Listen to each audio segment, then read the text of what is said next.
The 18th of June, 1925. Will you continue trying your luck here, or step back, or step forwards, to the true synthesis? The many who are called into the second stage of the historical dialectic, the antithesis, the world we are familiar with, will either new-incarnate back to this antithesis, if they either enjoyed this life, or imagine that next life they will have better luck. But if, like Schopenhauer, and many Buddhists, they see no profit in living in this world, and also imagining it to be the best of all possible worlds, they reject life per se, as they know it, they return to the first stage, the undifferentiated, un-partitioned, monad, the thesis, the bosom of Abraham, the uncarved block, the source. This for them is the solution to the problems posed by the second stage of the dialectic. That of individuation.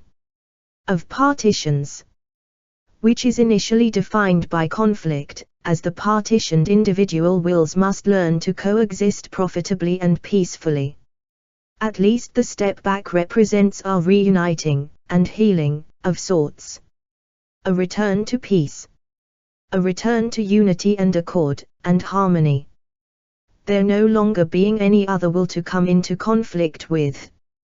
Thus this step back represents the end of their suffering. It is simply the dissolution of the partitions. They will heal and become whole and reunite back into the union, the unity, of the monad. E pluribus unum, in most cases thus being a backward step. But for the few, there will be a forward step, using this antithesis as a mere bridge, onto the third step, the true synthesis. Where there is union of individual partitions, while maintaining their discrete, individual, existences. These wills having learned to coexist profitably, synergistically, and peacefully.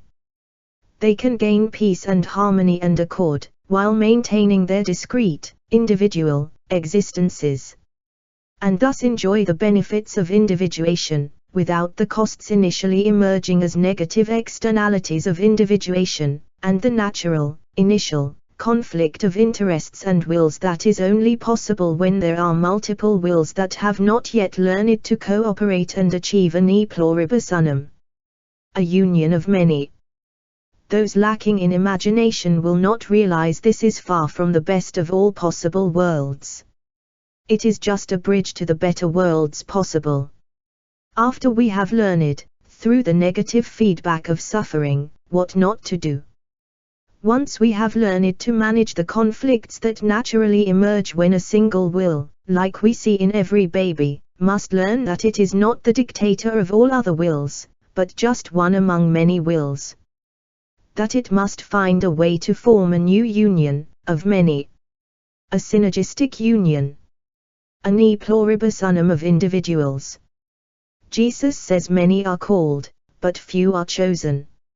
In fact, it should be many are called into existence, but few choose correctly. The choices are three. Abandon all desire for individuation, and return to the thesis.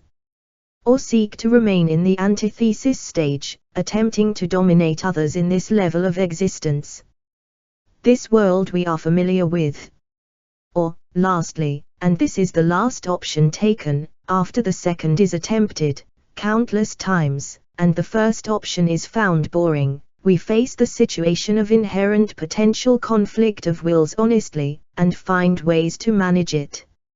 Such as by living by ethical vegan principles. Such as do no harm. And do not do unto others, what you probably wouldn't want done unto you. And then, when we are really ambitious, to seek to act from goodwill towards all other sentient beings. To literally enjoy actively seeking the good of others, as an end in itself. Not just understanding the laws of karma, that as you do unto others, so shall be done unto you. But simply desiring the good of others as a good in itself.